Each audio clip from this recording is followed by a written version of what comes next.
വരാനിരിക്കുന്ന തമിഴ്നാട് നിയമസഭാ തെരഞ്ഞെടുപ്പിൽ നടനും രാഷ്ട്രീയക്കാരനുമായ വിജയ് മുഖ്യമന്ത്രി സ്ഥാനാർത്ഥിയായി ഔദ്യോഗികമായി പ്രഖ്യാപിച്ച് തമിഴക വെട്രിക്കഴകം. നിയമസഭാ തെരഞ്ഞെടുപ്പിന് മാസങ്ങൾ മാത്രം ശേഷിക്കെയാണ് നിർണായക പ്രഖ്യാപനം. ടിവികെയുടെ കമ്മിറ്റി യോഗത്തിൽ സംസാരിക്കവേ പാർട്ടി ഒരിക്കലും ബിജെപിയുമായി സഖ്യമുണ്ടാക്കില്ലെന്ന് വിജയ് തറപ്പിച്ചു പറഞ്ഞതായും റിപ്പോർട്ടുകളുണ്ട്.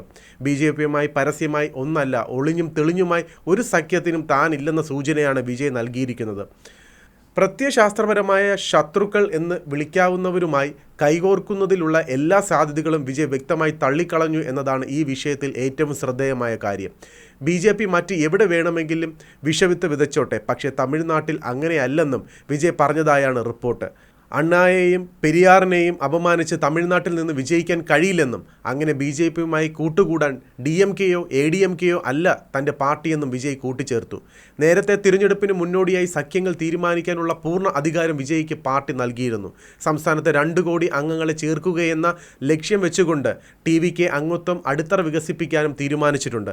ഈ വർഷം അവസാന 4 മാസങ്ങളിലായി വിജയ് തമിഴ്നാട്ടിൽ അങ്ങോളം ഇങ്ങോളം പര്യടനങ്ങൾ നടത്തുമെന്നാണ് റിപ്പോർട്ടുകൾ സൂചിപ്പിക്കുന്നത്.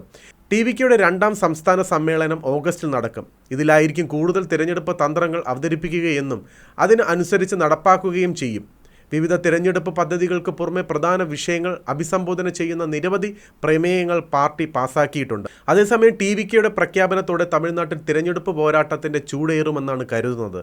ഒരു ഭാഗത്ത് ഭരണകക്ഷിയായ DMK അണിനിരക്കുമ്പോൾ മറുവശത്ത് ADMKയും BJPയും എന്നിവരും വിജയിയുടെ ടിവികെയും അണിനിരക്കുമെന്നാണ് വിലയിരുത്തൽ. അങ്ങനെയെങ്കിൽ ത്രികോണ മത്സരത്തിന് തന്നെ സംസ്ഥാനം സാക്ഷ്യം വഹിക്കും. നിലവിൽ സംസ്ഥാനത്തെ ജനകീയ പ്രശ്നങ്ങളിൽ ഇടപെട്ടുകൊണ്ടാണ് ടിവികെ ജനങ്ങൾക്കിടയിലേക്ക് ഇറങ്ങിച്ചെല്ലുന്നത്. ഡൽഹി ചലോ മാർച്ചിൽ കർഷകരോട് പെരുമാറിയ രീതിയെ ചൊല്ലി കേന്ദ്ര സർക്കാരിനെയും BJPയെയും വിമർശിച്ച അവർ സംസ്ഥാന സർക്കാരിനെയും വിവിധ വിഷയങ്ങളിൽ പ്രതിക്കൂട്ടിൽ നിർത്തുന്നുണ്ട്. കൃഷ്ണഗിരി, തേനി, തിരുവള്ളൂർ, സേലം, ഡിണ്ടിഗൽ എന്നിവിടങ്ങളിലെ മാമ്പഴ കർഷകരുടെ അവകാശങ്ങൾക്കായി പോരാടുമെന്ന് ടിവികെ പ്രതിജ്ഞ എടുത്തിരുന്നു. ഇതും ജനങ്ങളെ കയ്യിലെടുക്കുക എന്ന ലക്ഷ്യമിട്ടാണ്. നിലവിലെ സാഹചര്യത്തിൽ ടിവികെയുടെ പാർലമെന്ററി ഭാവി പ്രവചനാതീതമാണ്.